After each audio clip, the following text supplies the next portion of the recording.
Un vieux sage, sa voix pleine de mystère, raconte l'histoire du crocodile magique qui garde une pierre précieuse. Les enfants, les yeux écarquillés, écoutent chaque mot avec fascination. Parmi eux, Kiba, un garçon courageux, sent son cœur battre plus fort à l'idée d'une nouvelle aventure. Kiba est déterminé. Il saisit sa lance et se met en route, seul vers l'inconnu. Sa détermination est palpable, chaque pas résonne de sa volonté de prouver son courage. Il sait que le voyage sera difficile, mais l'idée de la pierre magique le pousse à avancer. Le singe doré observe Kiba avec curiosité. Si tu veux trouver la pierre magique, fais attention à la rivière. Mais prends cette feuille magique, elle t'aidera en cas de besoin. Kiba remercie le singe, une nouvelle lueur d'espoir dans le regard, et continue son chemin avec la feuille en main. Un énorme crocodile, aux yeux scintillants, émerge de l'ozo, sa présence imposante. « Qui ose entrer dans mon royaume ?» demande-t-il d'une voix grave. Kiba répond avec courage, résolu à prouver sa bravoure. Le crocodile propose une énigme et Kiba réfléchit intensément, sachant que la réponse est cruciale. Kiba comprend que la réponse à l'énigme est le courage. Avec confiance, il la prononce à haute voix. Le crocodile, impressionné, sourit et plonge dans l'eau. La pierre magique émerge, scintillante sous le soleil. Kiba la prend avec reconnaissance, son cœur empli de fierté.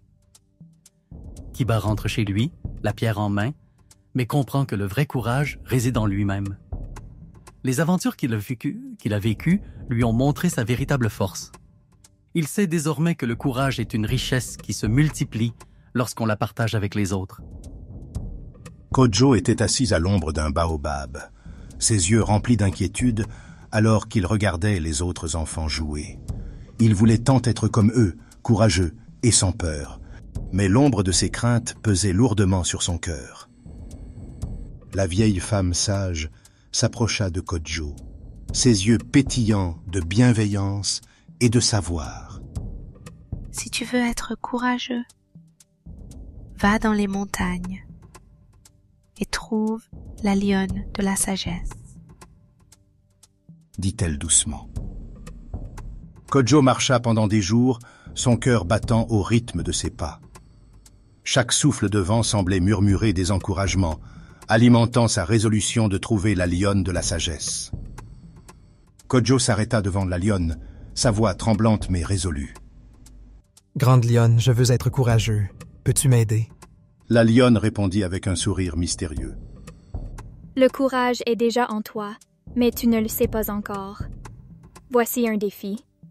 Va dans la vallée et prends une écaille du grand serpent sans lui faire de mal. » Kodjo inspira profondément, ses craintes pesant lourdement sur lui. Mais il avança, trouvant une petite écaille tombée par terre. Avec soin, il la ramassa et retourna vers la montagne, le cœur battant d'un nouveau courage. La lionne le regarda et dit « Tu as réussi, Kodjo. Le courage, ce n'est pas ne jamais avoir peur. C'est avancer même quand on a peur. » Kodjo n'était plus le garçon effrayé qu'il était autrefois. Il était maintenant un enfant courageux, respecté par toute la tribu, et il avait appris que le véritable courage venait de l'intérieur.